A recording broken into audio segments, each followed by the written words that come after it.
Kuna põhjamaine jahe kliima ja üürike suvi ei võimalda paljudel köögivilja ja suvelille taimedel piisavalt areneda, siis oleks soovitav neid eelnevalt ette kasvatada. Ette kasvatamine kujutab endast perioodi, mis vältab taime külvist kuni istutuskõlbliku istiku tekkimiseni. Istutuskastis kasvatatakse nüüd ette selliseid taimi, mille seemned on struktuurilt väga peenikesed, mille seemet ei ole siis võimalik nüüd ükshaaval külvata, nagu näiteks konkreetselt lobeelia. Istutamiseks juures võib nagu abina kasutada sellist väikest külvikut. Enne külvi tuleb siis istutuskasti ette valmistada, selleks täidame ta vajalikus koguses kasvusubstraadiga. Substraat kindlasti on soovitav jätta tasa istutuskasti ülemise servaga ja seejärel tuleks seda ka tihendada, et vältida hilisemaid substraadi vajumisi. Seejärel asume teostama külvi.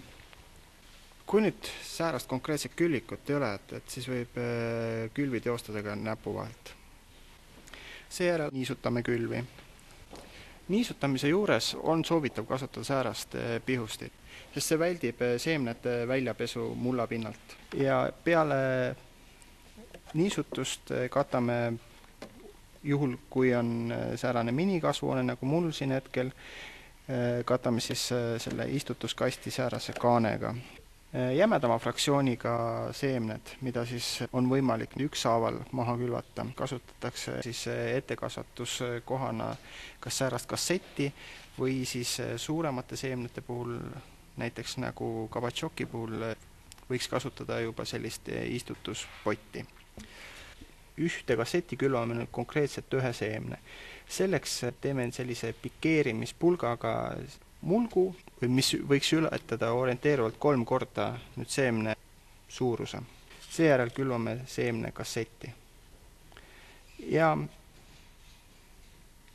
tasandame pealt pinna.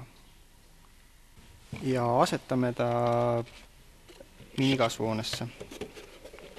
Juhul, kui meil ei ole võimalik kasutada minikasvuhoonet, siis on soovitav külv parema mikrokliima säilitamise nimel katta kile või siis klaasiga.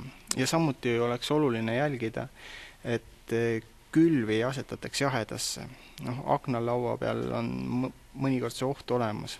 Suurema mõõdused seemned, mida siis kannatab üksikult külvata, võib ka külvata säärasesse turbatablett-konteinerisse, mis siis alguses näeb välja selline tabletikujuline, kuid peale asetamist sellisesse veega täidetud anumasse paisub ta sääraseks niidirulli suuruseks konteineriks.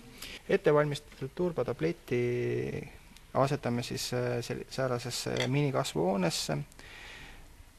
Külvi teostamiseks mulgustame turbatableti keskosasse augu pikeerimispulgaga ja seejärel poetame seemne ning tihendame külvi. Teostanud külvi katame minikasvuhoone kaanega. Külvikilega või klaasiga katmisel tuleks vältida kondensiteket klaasi või külvi sisepinnale. Selleks on soovitav klaas või kile eemaldada külvilt päevas nii 2-3 tunniks.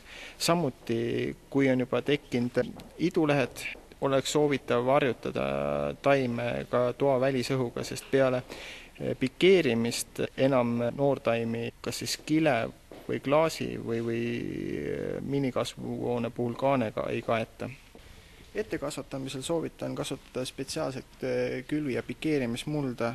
Esiteks on ta haigusvaba ja teiseks on ta varustatud juba noortaimedele ja seemnetele arenguks vajalike lisaainete ja väetistega.